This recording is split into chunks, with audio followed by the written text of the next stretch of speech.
Елімізде келесі жылдан бастап қосымша құн салығы күрт төмендейді. Мысалы, Алматыда 4%-дан 3-ке төмендесе, Маңғыстауда 2% болады. Бұл өзгеріс кәсіпкерлер жұмысын қалай жеңілдетеді? Осы туралы әріптесім Гүлназ Досанова тарқатады. Алматыда шағын және орта кәсіп үшін салық мөлшерлемесі 3%-ға дейін төмендетілмек. Бұл шешім 2026 жылы күшіне енетін жаңа салық кодекс аясында қабылданады. Мұндағы басты мақсат шағын және орта кәсіпке қаржылық демеу көрсету. Сонымен қатар олардың бәсекеге қабілеттілігін арттырып, қала экономикасының тұрақтылығын қамтамасыз ету. Жаңа режим ең алдымен B2C секторында жұмыс істейтін кәсіп түрлеріне бағытталған.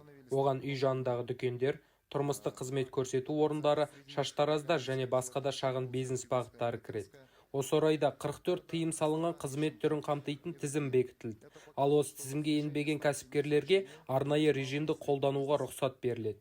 Осы факторларды ескере отырып, 2026 жылы арнайы салық режимін қолданатын барлық кәсіпкерлер үшін мөлшерлемені 3% деңгейінде белгілеуді ұсынамын.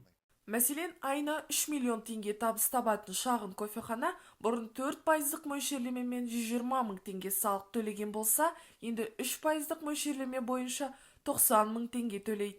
Бұл кәсіпкер ай сайын шамамен 30 мың теңге үнемдей алады деген сөз. Ал осы үнемделген қаражатқа шамамен 7 килограмм кофе ұнтағын сатып алуға, немесе орташа қызметкердің жарты айлық жалақысын төлеуге болады.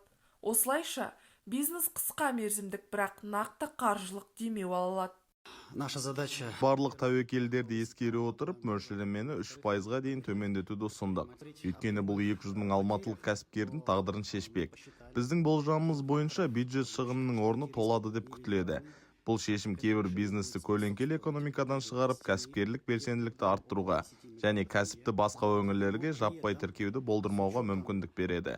Жалпы алғанда біз салық базасы қысқармай, керісінше жыл ішінде өседі деп ойлаймыз.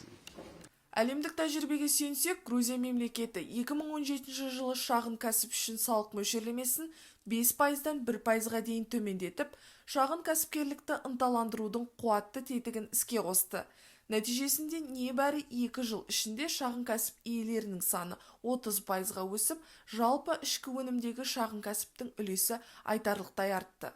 Сондай-ақ, ресми тіркелмеген және салық төлемейтін кәсіпорындар саны да азайды. Қорытындылай келе, Алматыдағы салық мөлшерлемесінің 3%-ға дейін төмендеуі шағын бизнеске қысқа мерзімді қаржылық демеу және ұзақ мерзімді инвестиция жасауға сенім беретін маңызды қадам. Осындай тұрақтылық бизнеске ұзақ мерзімді жоспар құруға, көлеңкелі аймаққа кетпеуге және экономикаға ашық түрде үлес қосуға жағдай жасайды. Нәтижесінде қала бюджеті де, кәсіпкерлер де, тұтынушылар да ұтатын теңгерімді модель қалыптаспақ. Гүлназ Досанова, IT News, Алматы.